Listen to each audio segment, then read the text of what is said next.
texte très fort, effectivement, qui nous parle du parcours d'une femme née en France, qui a suivi ses parents, née d'un père algérien et d'une mère française, et qui quitte la France très tôt pour aller vivre en Algérie avec ses parents, qui là-bas se construit, qui va revenir en France ensuite. Voilà, c'est le parcours de cette femme.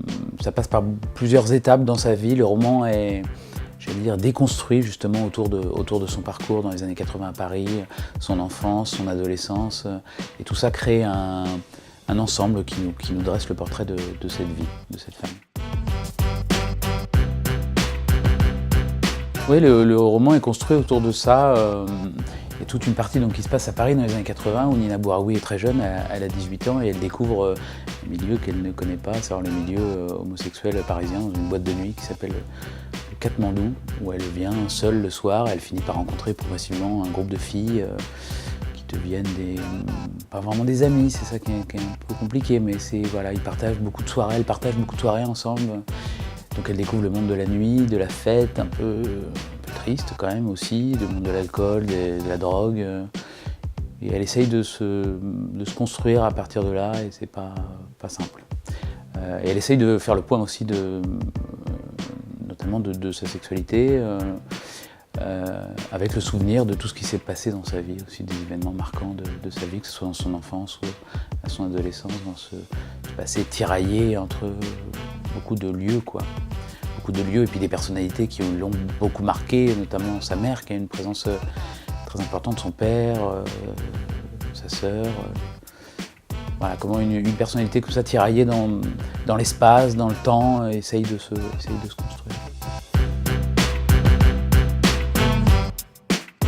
Je ne sais pas exactement pourquoi, mais il y avait une nécessité de théâtre, sans que je sache vraiment ce que c'était. C'était un peu une idée du théâtre, mais très vite c'est apparu comme une nécessité. Et j'ai eu l'envie, le besoin d'en faire mon métier.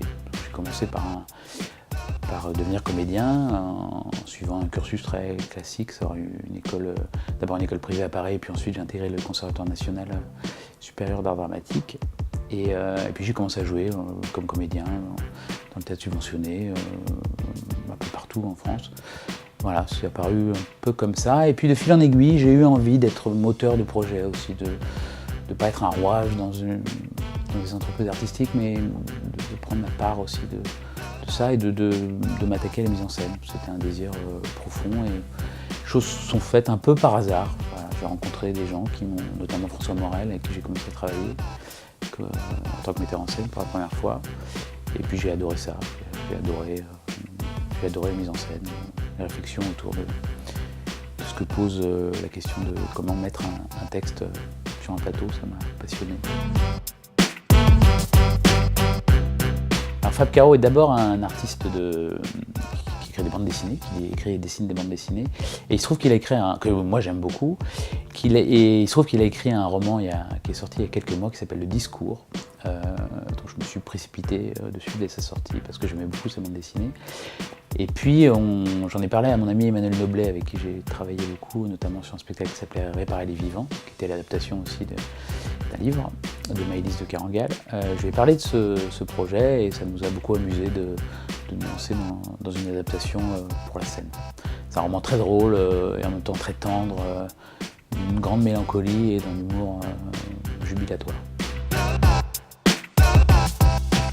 J'aime beaucoup l'idée de passer de la littérature au théâtre, c'est quelque chose qui me passionne. J'ai beaucoup travaillé sur des adaptations de romans. C'est quelque chose qui me passionne. Comment une œuvre littéraire peut arriver sur scène, c'est quelque chose qui m'intéresse énormément. Qui pose beaucoup de questions. C'est assez passionnant, effectivement. Et puis bien sûr, le mélange de tout ça, ce carrefour de rencontres entre la musique et la littérature et le théâtre, c'est passionnant.